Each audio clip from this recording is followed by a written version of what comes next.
Alright guys, this is how you replace the plug, the power plug on your blaster. It is pretty simple.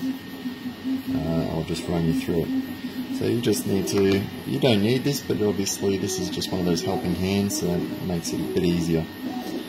So then we just need to, so this is the connections you get with it. You get 1 and 2 connections, and you also get this as well. So this is the female plug, male outer, female pins that will go into your power pack. So that's what you'll get with the mini-tamiya option.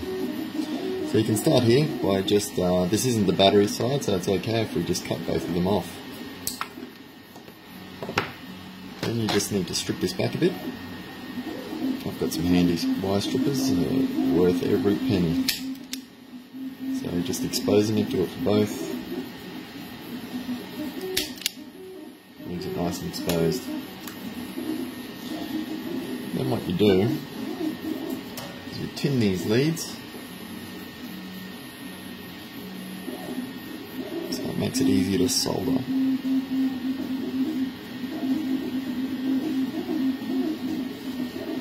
Tin them both. Black one's a little long, so we'll just chop that off.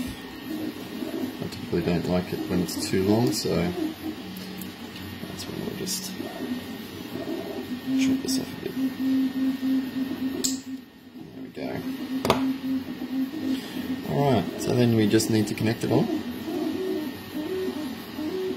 That's when I get a bit of solder.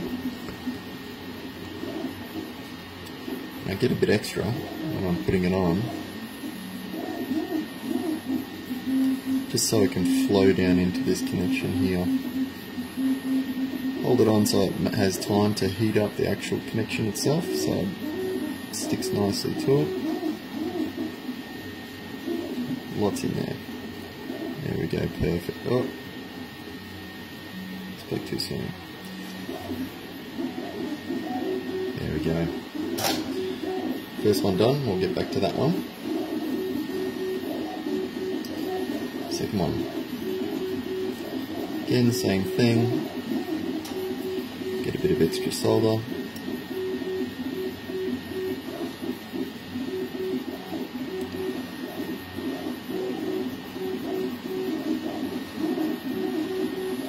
Make sure it heats it up enough.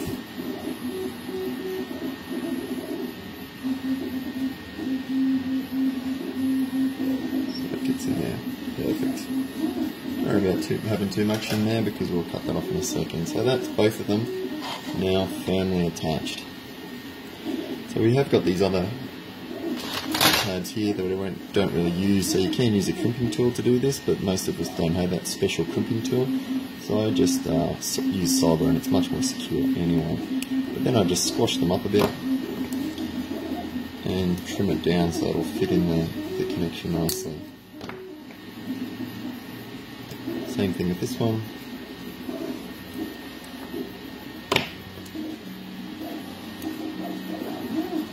I don't have the special crimping tool for this, so that's why I just solder and direct connection. Now, getting these the right way. So you can just see this connection here, and it doesn't have any wires in it, so it's okay to plug it in. But here's the battery, and you can see the red with this tab, the locking mechanism facing up. You can see the red is on the right, so if we follow that, don't have it plugged in while we're doing this, but if we just follow this and we push it in to make sure that the red is on the right,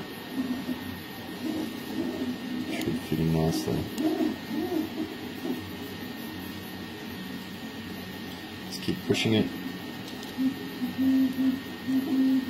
until it locks into place. You might have to get a screwdriver just to push it into place, so until it locks.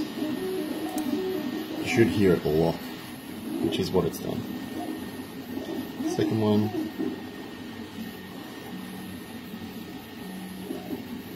And push it in with the screwdriver